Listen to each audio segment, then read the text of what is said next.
VK news, राष्ट्र के नाम। नमस्कार, आप देख रहे हैं वीके न्यूज। मैं हूं आपके साथ तवनीश शर्मा। दोस्तों, आजकल का दौर ना सोशल मीडिया का दौर है, जहां लोग सोने से लेकर जागने तक हर चीज का प्रदर्शन, हर चीज की हाईलाइट जो वो करते हैं वो सोशल मीडिया पर करते हैं। उनकी आदत हो गई है, जो देखा डाल दिया। उन वीडियोस और तस्वीरों को कुछ लोग यूट्यूब पर भी डाल देते हैं। यहां तक कि लाइक्स और व्यूज के लालच में कुछ लोग तो ऐसे कारनामे कर जाते हैं जो कई बार उनके खुद के लिए तो परेशानी बनती है, बल्कि दूसरों के लिए भी एक सबब बन जाता है। इस बीच एक ऐसा ही वीडियो विवादों में घिर गया है। मामला यूपी के कृष्ण नगरी वृंदावन का है, जहां निधिवन मंदिर का जिस तरीके से यूट्यूब पर एक वीडियो वायरल हुआ है, उस चीज को देखकर संत समाज और शायद हिंदू समाज भी गुस्से में आ जाएगा। क्योंकि कुछ लोग, कुछ यूथ जो होता है, वीडियोस के नाम पर धर्म को जब बदनाम करने पे आ जाता है ना, वो चीज इस देश के लिए धीरे धीरे खतरा बनती जा रही है। दरअसल ये वही निधिवन है जहां ऐसा माना जाता है कि रात में श्री कृष्ण राधा रानी और गोपियों के साथ भव्य नृत्य करते हैं। तो कुछ लोगों को ख्याल आया, कुछ युवाओं को ख्याल आया कि चलिए भैया, अंधविश्वास तोड़ते हैं लोगों का, कि चलिए इस कहानी के पीछे लोगों को सच्चाई बताई जाए। फिर कुछ शरारती युवा चल पड़े अपना कैमरा लेकर उस विश्वास को, जो श्री कृष्ण के प्रति उनकी भक्ति को गलत साबित कर सकें, ताकि वो विश्वास को अंधविश्वास साबित कर सकें। और इस तरह की चीजों में ना आजकल के यूथ को बड़ा मजा आता है कि हम जितने करोड़ों लोग हैं, करोड़ों लोगों की जो आस्था जुड़ी है, उस आस्था को तोड़ देंगे और फेमस हो जाएंगे। फेमस होने के लिए ये लोग विश्वास को मजाक उड़ाते हैं, विश्वास का। और इसमें सबसे हैरानी की बात तो यह है कि ये वीडियो तब बनाई गई जब मंदिर परिसर में कोई नहीं था।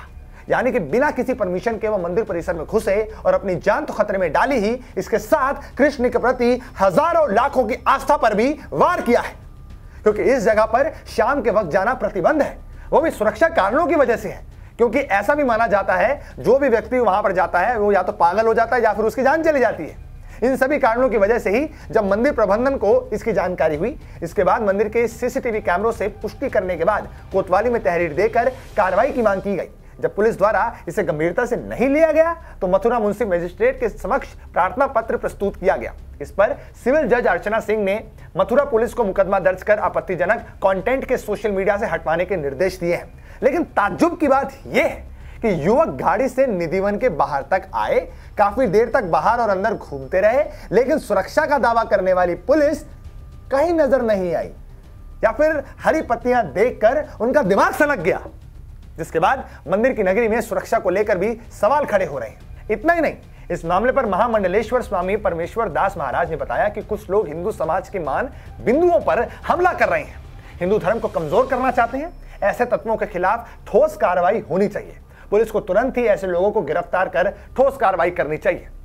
वैसे ये मामला वाकई में ही संजीदा है दोस्तों, क्योंकि अगर सच में वहां उन लड़कों के साथ कुछ हो जाता तो उसका जवाब कौन देता? अगर कुछ हो जाता तो यही लोग प्रशासन पर सवाल खड़ा करते, हमारे देवी देवताओं पर सवाल खड़ा करते। और दूसरा सवाल ये कि आखिर हर बार हिंदुत्व को ही क्यों निशाना बनाया जाता है? हिंदू देवी देवताओं की आस्था को क्यों निशाना बनाया जाता है? अगर हजारों करोड़ लोग इस चीज को आस्था मान रहे हैं तो क्यों कुछ खटिया युवा इस कदर वहां पर चले जाते हैं? आखिर क्यों? कभी राम तो कभी कृष्ण, इन लोगों के अस्तित्व पर, इन भगवानों के अस्तित्व पर क्यों सवाल उठाया जाता है?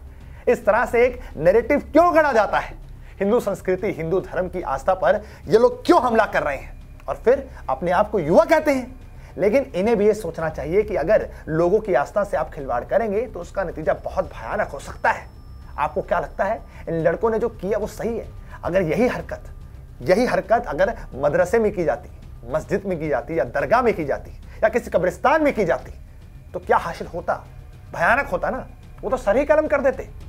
वो देश हिंदुओं का है जहां पर एक ऐसी सिविलाइजेशन है जो कि बहुत सहनशील है। इसलिए सिर्फ कानूनी कार्रवाई की मांग की जा रही है, वरना तो सर कलम कर दिए जाते हैं। आपको अच्छे से पता है। अगर बात दूसरे समुदाय की, आपको पता है मैं अच्छे से किसकी बात कर रहा हूं। लेकिन ये तो हिंदू है जो कितना सहनशील है और सिर्फ कानूनी कार्रवाई की मांग कर रहा है। आज देश का बच्चा जब बड़ा होता है तो अपने माँ बाप से बहस करता है और इन आस्थाओं और भगवानों को लेकर बहस करता है। वो सोचता है कि इन सब मान्यताओं को सिर्फ एक मजाक है ये, और मजाक के अलावा और कुछ नहीं है, एक अंधविश्वास है।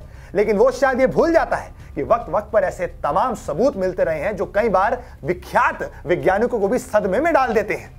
यही है सनातन की एक असली वजह। सनातन की जितनी भी चीजें हैं उनके पीछे एक साइंटिफिक लॉजिक है। लेकिन आजकल के माँ बाप जो हैं वो अपने बच्चों के दिमाग में बात डालना भूल जाते हैं, क्योंकि जो बच्चे उनके भगवानों का, उनके देवी देवताओं को मजाक उड़ाते हैं, और यही बच्चे बाहर जाके इस तरह के नैरेटिव फैलाते हैं और इस तरह से वीडियोस बनाते हैं। इनको फर्क नहीं पड़ता इनके सनातन धर्म में देवी देवताओं को, जिनकी आस्था है, उन आस्था को किस तरीके से हर्ट कर रहे हैं लोगों की, और माँ बाप ये होने देते हैं। इसलिए फर्ज माँ बाप का बनता है अपने बच्चों के दिमाग में कुछ भी करके डालें, उन्हें बताएं कि सनातन धर्म की हर चीज के पीछे एक साइंटिफिक लॉजिक है। सनातन धर्म सबसे पुराना है और यही अपने आप में सबसे बड़ी बात है।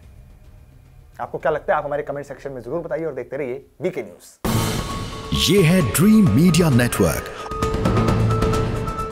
और आप देख रहे हैं देश का पहला 24/7 digital news channel VK news, राष्ट्र के नाम।